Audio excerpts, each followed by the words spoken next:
از همه دل میبری منو شیدا میکنی چرا نمیرسی تو که با موی طلا برا بالای بلا فتنه برپا میکنی چرا نمیرسی. سلام و وقت بخیر دارم خدمت همه دوستان عزیزم در بافت آزاده. امیدوارم که تا اینجا هر بافتی که با همدیگه بافتیم برای شما هم لذت بخش باشه و استفاده کرده باشین از مطالبش و همراه من ادامه بدین تا بافت‌های مختلف رو با همدیگه کار کنیم.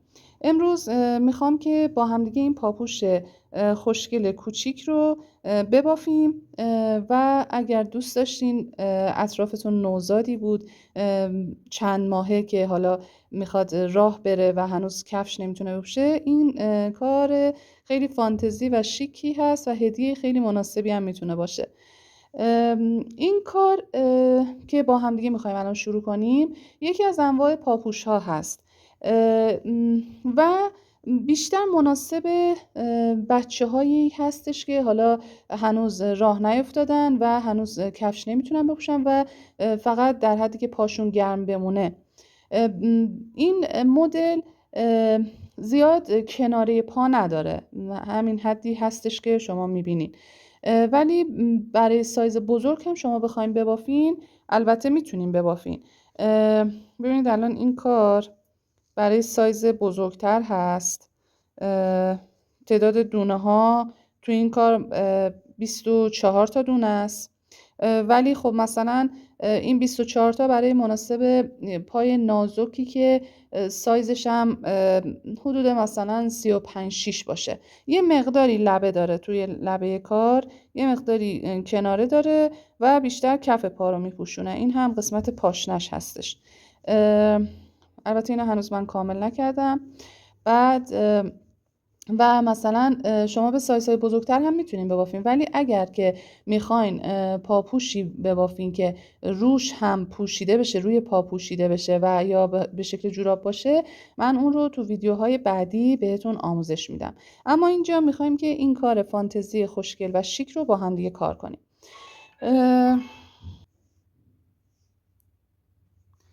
خب تقسیم بندی این پاپوش به این صورت هست که شما تعداد دونه هایی که سر میندازین باید مضربی از 3 باشه. به این صورت ببینید من کامل بهتون توضیح بدم.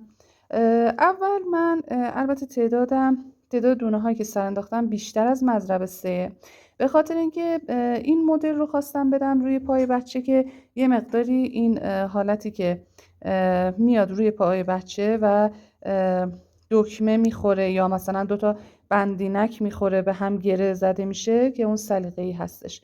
این مقدار رو من اضافه تر انداختم بابت این نیت، ولی شما این یه چند تا تعداد میتونید به این نیت اضافه تر بندازین، ولی چیزی که برای بافت اصلی این پاپوش هست از این قسمت شروع میشه و مضرب 3 باید باشه. برای این کار که میگم برای یک نوزاد 7-8 ماهه تا 1 ساله هست، ما 12 تا دونه احتیاج داریم.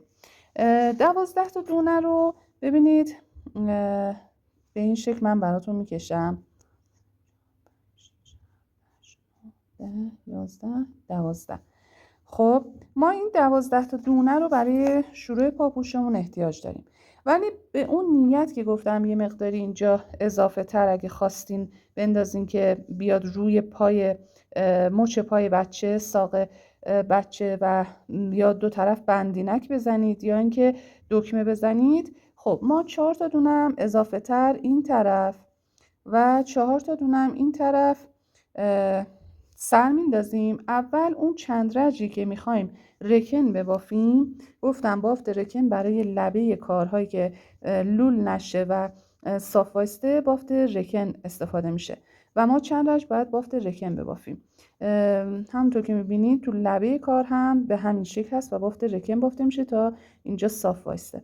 خب پس ما میایم 12 تا به علاوه 8 تا میشه 20 تا 20 تا دونه سر میندازیم و اول چند رج رکن میبافیم.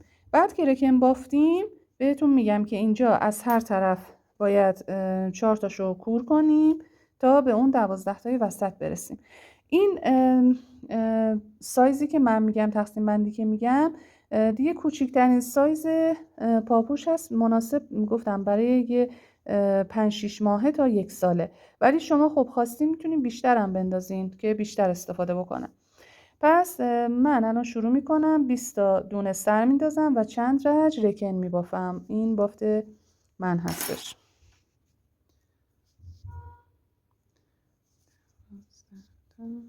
13 تا 14 تا.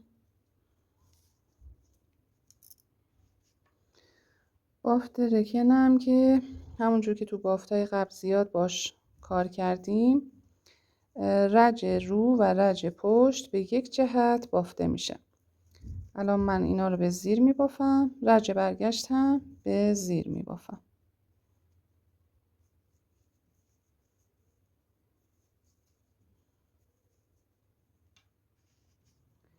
دونه اول رو برمیدارم برای اینکه لبه کارم در این قسمت مرتب و زنجیره شکل بیفته و دونه ها رو به زیر میبافم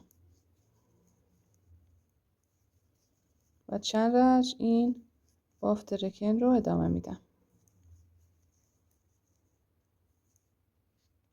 و دونه های آخر رو به رو میگیرم.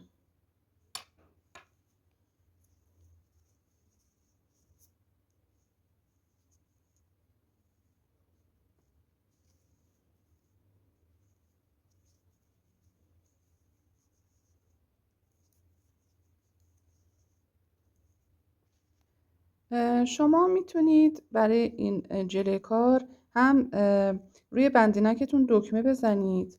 میتونید دو طرف رو با قلاب بندینک درست کنید که جلوی کار رو گره بزنید با پاپیون، یا اینکه میتونید اصلا توی همینجا که دارین رکن میبافین یه جا دکمه بندازین و اون طرف هم دکمه و این رو به شکل دکمه ببندینش، که در اون صورت باید تعداد دونه های اولتون رو بیشتر بندازین تا در واقع اون برگشت به روی دکمه هم مد نظرتون باشه و اونو لحاظ کنید.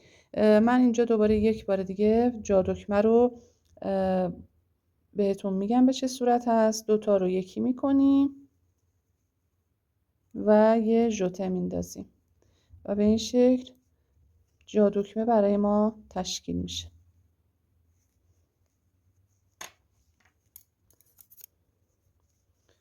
و تو رج برگشت کامل خودش رو نشون میده جا دکمه.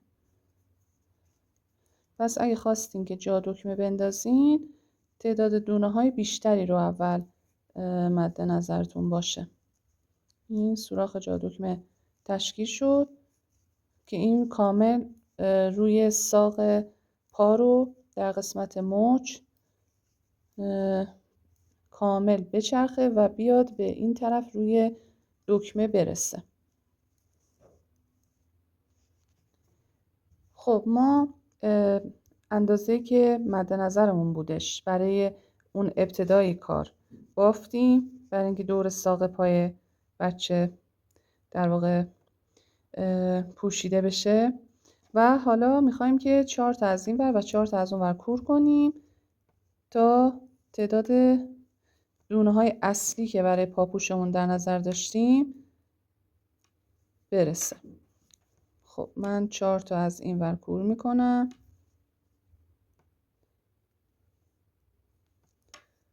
و میبافم، برگشت 4 تا هم از اون ور کور میکنم و بهتون میگم که باید چه کار کنیم. خب من یه توضیحی رو کاغذ بهتون بدم. ببینید 12 تا دونه ما الان داریم. این 12 تا دونه ما هستش. این ور اون ور رو کور کردیم. البته یه چیزم حواستون باشه که ما الان این قسمت جا دکمه رو باز کردیم. اگر میخواید جا دکمه بندازید برای این کار، این رو قرینش رو دقت بکنید. یعنی شما جفت دیگر که میخواین ببافین، اگر این میخواد برگرده به روی بیرونی قوزک پا دکمه بسته بشه، این طرف هم همونطور باید باشه. اینو بافتش رو جوری رعایت بکنین که قرینه اون کار باشه و جفت اون کار باشه.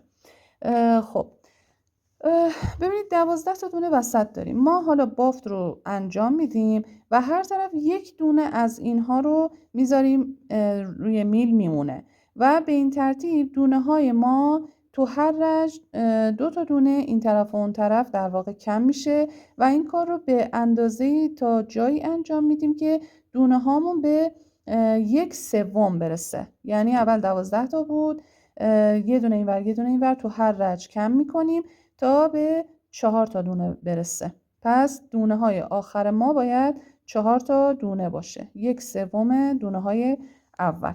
خب به این ترتیب میایم دونه ها رو میبافیم.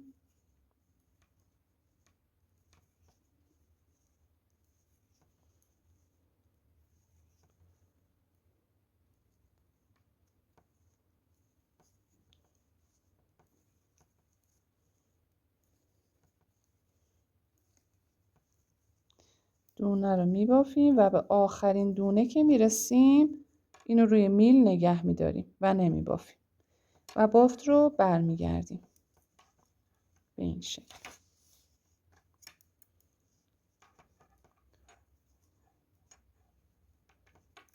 بذارید من اینا رو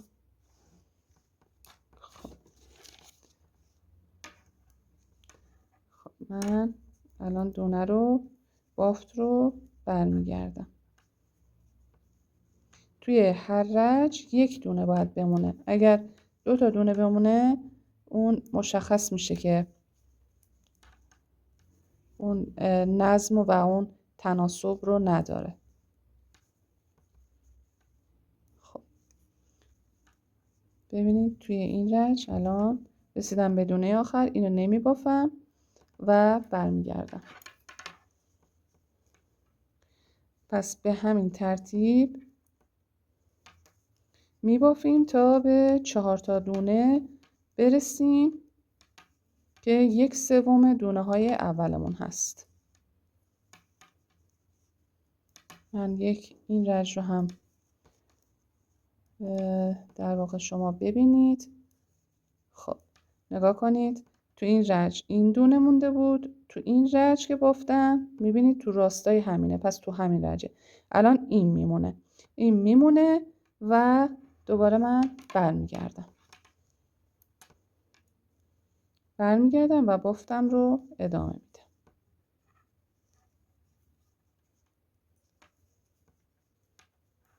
به این صورت.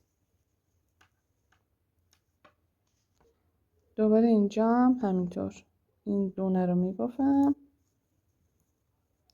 و این دونه میمونه و برمیگردم.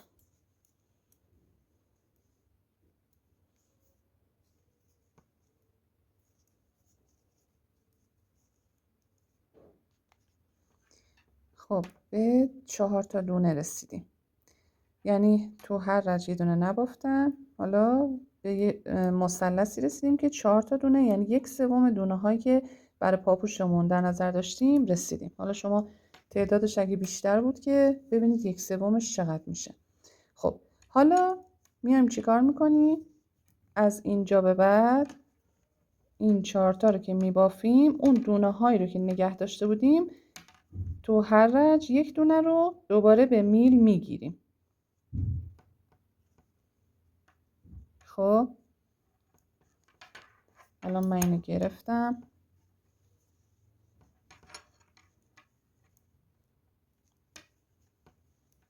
دوباره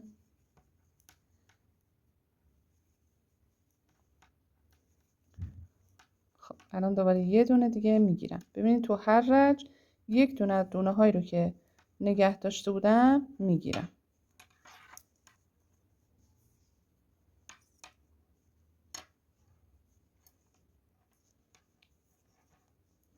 این کانوایی که دارم میبافم تک رنگ هست.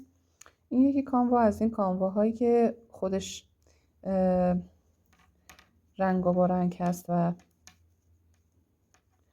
یک هارمونی از رنگ‌های تیره و روشن استفاده شده. خب ببینید اینجا دوباره رسیدم به اینجا، دوباره یه دونه دیگر رو میگیرم. همونطور که میبینید این داره حالت گودی میفته توش. این کار هم برای پاشنه پا و هم برای پنجه پا به این شکل استفاده میشه و پاپوش شکل میگیره.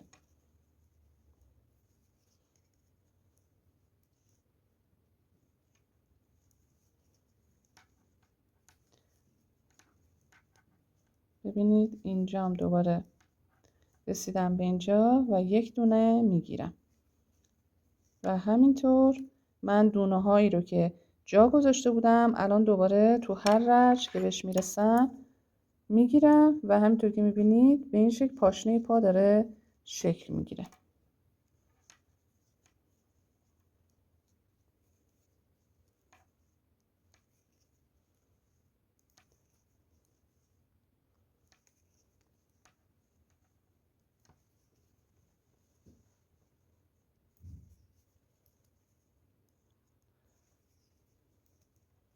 خب دوباره یه دونه دیگه میگیرم.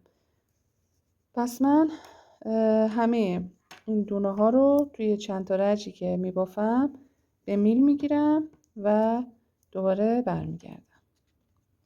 خب اینم آخرین دونه‌ای که مونده بود. خب ببینید این قسمت پاشنه پا تشکیل شد. خیلی کار فانتزی و خوشگلی هست. خب حالا میرسیم قسمت پاشنه پا رو بافتیم. ما حالا میخوایم که کف پا رو ببافیم. یه چند رجی صاف میبافیم تا به کجا؟ تا به اون تیزی پنجه پا برسیم، یعنی به جایی که شروع میشه قسمت انگشت پنجه پا. چند رج میبافیم ولی 3 تا دونه اول و 3 تا دونه آخر رو ما باید رکن ببافیم و بقیه دونه ها رو ساده ببافیم. این رکن بافتن عرض کردم به خاطر این هستش که لبه کار لول نشه و خوب وایسته، صاف وایسته. پس من شروع میکنم بافت رو